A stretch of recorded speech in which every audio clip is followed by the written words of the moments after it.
गोगालांच्या वरती अन्याय होतोय, शिवसैनिकांच्या वरती अन्याय होतोय आणि म्हणून अन्यायाला वाचा फुटली पाहिजे. शिंदेसाहेबांनी पुढाकार घेतलं पाहिजे.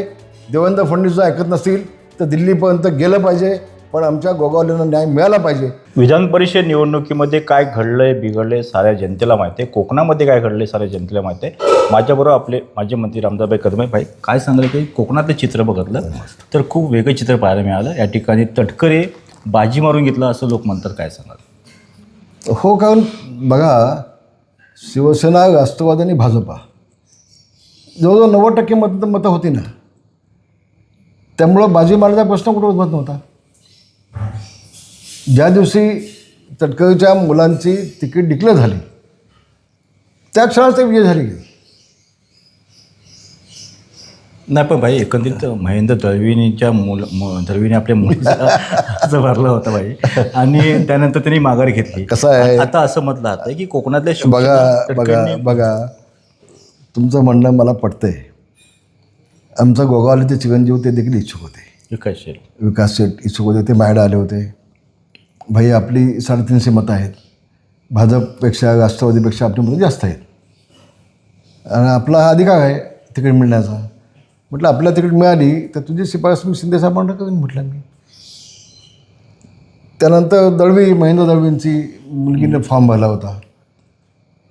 ठीक आहे म्हटलं, आम्हाला काही कुठला तरी पक्षाला न्याय मिळाला असता अशी आमची भूमिका होती. पण मला कळत नाही ह्या तटकरेंकडे काय लिंबू आहे.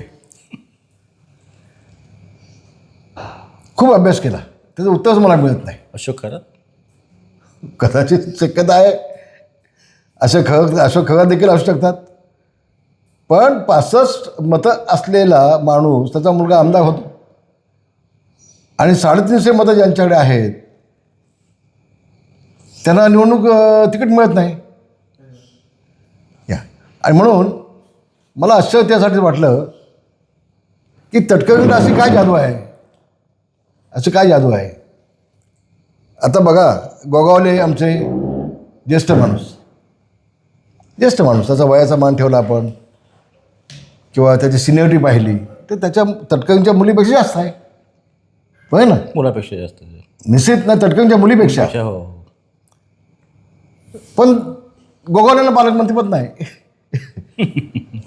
गोगावलेंनी त्यांच्या मुली, तटकरेंच्या मुलीसमोर बसायचं जिल्हा नियोजनला.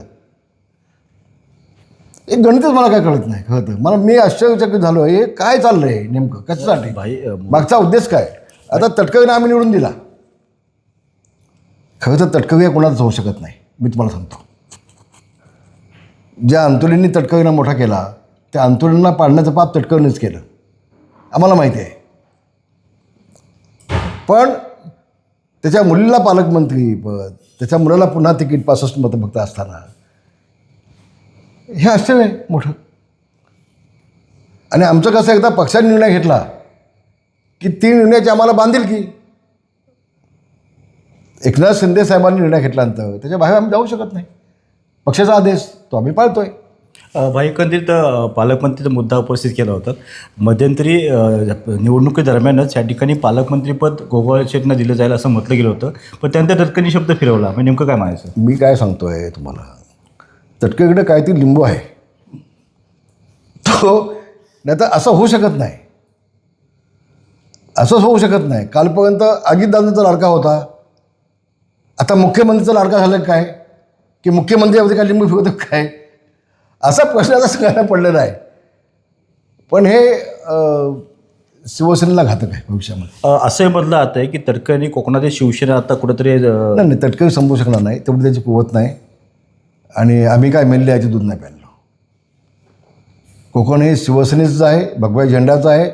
शिवसेना प्रमुख माननीय बाळासाहेब ठाकरे यांच्या विचाराचंच आहे. इथं 1000 तटकरे खाली आले, इथं आले तर आम्हाला काय फरक पडणार नाही बिलकुल. भाई एकंदरीत माजी आमदार बाळ माने सुद्धा उमेदवार अर्ज दाखल केला होता. त्या आमदार भास्कर, मला वाटतं तुम्ही आता भास्कर आपले आहेत, नेते आहेत ते उभाटाचे, त्यांना विचारलं पाहिजे, उद्धवजींना विचारलं पाहिजे. त्याचं उत्तर आम्ही कसं देऊ शकतो मला सांगा. नाही भाई, पण एकंदरीत त्या टायमाला आमदार भास्कर जाधव स्वतः फॉर्म भरला होता आणि त्यांनी महायुतीबद्दल मी काय म्हटलं भाई ऐका, त्याचं उत्तर भास्कर शेठने दिलं पाहिजे ना. No comments. त्याच्यामध्ये लोकांनी कळलं पाहिजे काय ते. मग नेमकं काय बाळ मानेसोबत भास्कर जाधव पण मॅनेज झालेत का? उद्धवजी पण मॅनेज झालेत का? हा मातोश्रीचा निर्णय होता का? यावर आपण पत्रकारांनी आम्हाला सांगितलं पाहिजे. आम्हाला कसं कळणार आहे? नाही पण तुम्हाला एखादी काय वाटतं भाई काय इतके वर्ष भाई राजकारणामध्ये पत्रकारांची उत्तर देताना काय वाटतं याच्यावरती उत्तर देता येत नाही. मी सिनियर माणूस आहे. किती बरेच वर्ष राजकारणामध्ये मी सिनियर माणूस आहे. तेव्हा असं काय वाटतं जोपर्यंत ठोस आमच्या हातात काय येत नाही तोपर्यंत मी बोलणं चुकीचं होईल ते. आणि म्हणजे भास्कर शेठ त्याचा फॉर्म भरण्यासाठी गेले होते. आपण त्यांना विचारलं पाहिजे. ते नेते आहेत उभाटाचे, आता नेते आहेत ते. मग त्यांनीच नो कमेंट म्हणून कसं चालेल? मग भास्कर जाधवनं पण त्यांनी धोका दिला. त्यांना पण अंदाज ठेवून निर्णय घेतला की काय नेमकं ते सत्य कोकणासमोर आलं असतं तर चांगलं झालं असतं. दालमी कुछ काला आहे ते मी कसं बोलू शकतो? मी कसं बोलू शकतो? लोकांना कळतं ना सगळं. हे पब्लिक आहे, सब जानते. भाई एकंदरीत आता आपण पाहिलं त्या ठिकाणी निवडणुका जवळपास आता त्या आचारसंहिता स्थगित झालेलं आहे. पण आता आपण पाहिलं तर कुठे पावसाळा तोंडावरती आलेला आहे, पाऊस सुरू पण झालेला आहे. काय सांगाल कोकणाची परिस्थिती भाई एकंदरीत ओव्हरऑल?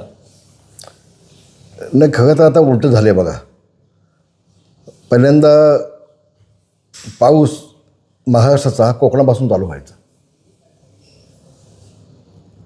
एकदा अंदमानमध्ये पाऊस आला किंवा केरळमध्ये आला की तो पहिल्यांदा व्हाया कोकण जायचा. आता उलटं झालं आहे. आता पहिल्यांदा विदर्भ, पश्चिम महाराष्ट्र, खानदेश, मग पुणे, मुंबई आणि मग शेवटी इकडे येते पाऊस.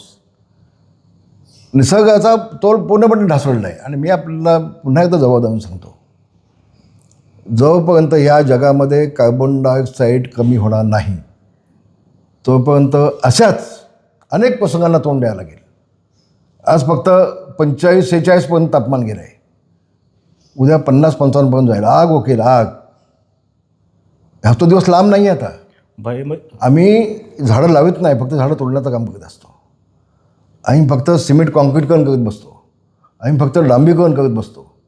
आज पाऊस पडल्यानंतर ते पाणी खाली जमिनीत मोडण्यासाठी देखील जागा आम्ही शिल्लक ठेवत नाही. हे वास्तव आहे.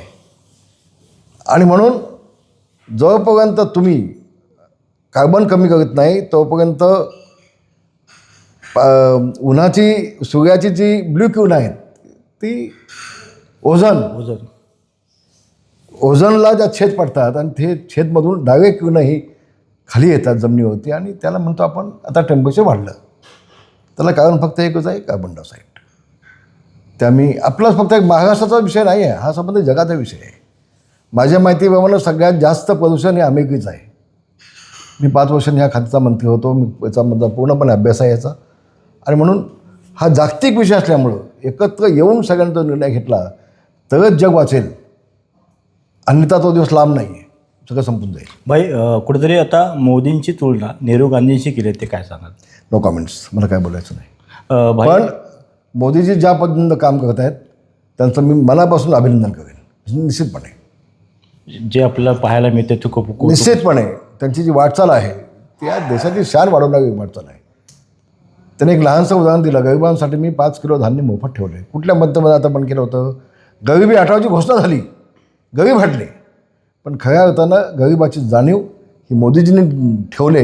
हे मी म्हटलं तर चुकीचं म्हटलं असं वाटणार नाही. जे आहे ते आहे, सत्य आहे. आणि म्हणून त्यांचं खूप खूप अभिनंदन मोदी साहेबांचं. भाई शेवटचे 2 प्रश्न आहेत. पालकमंत्रीपद गोगाव शेटना मिळेल का? कारण काय एकंदरीत आता बघ, मी ज्योतिषी नाही आहे, माझं अण्णा जोशी नाही. तर मिळालं की नाही मी कसं सांगू? मात्र मिळालं पाहिजे या मताचा मी आहे. गोगालांच्यावरती अन्याय होतो आहे, शिवसैनिकांच्यावरती अन्याय होतो आहे. आणि म्हणून अन्यायाला वाचा फुटली पाहिजे. शिंदेसाहेबांनी पुढाकार घेतलं पाहिजे.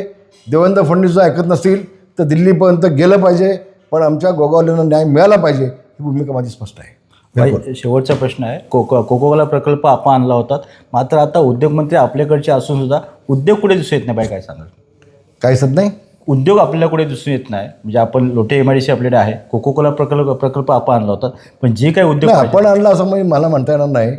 जरी ते लोक माझ्याकडे आले होते, मी त्यांना मुख्यमंत्र्यांना घेऊन गेलो, मी त्यांना उद्योग मंत्र्यांना घेऊन गेलो. पण एक गोष्ट मी आपल्याला सांगेन, 20 दिवसामध्ये उद्योगमंत्र्यांनी त्यांना जागा दिली. उदय सामंत यांनी, जगातलं मोठं आश्चर्य आहे. जे काम 4 वर्षामध्ये उद्धवजींना करता आलं नाही ते काम माझ्या उद्योगमंत्र्यांनी उदय सामंतनी 20 दिवसामध्ये केलेलं आहे. त्याचा मला पूर्ण अभिमान आहे, बिलकुल अभिमान आहे. तसेच प्रकल्प धन्यवाद. जय हिंद, जय महाराष्ट्र. आपण या ठिकाणी पाहिले होते माजी मंत्री रामदासभाई कदम यांनी सांगितलं की अंदर की बात आहे पब्लिक सब जानता है, अशा बऱ्याचशा गोष्टी त्यांनी या ठिकाणी सांगितल्या. कॅमेरामॅन शाहीर शेख सर, निसा शेख, नवराष्ट्र चिपळूण.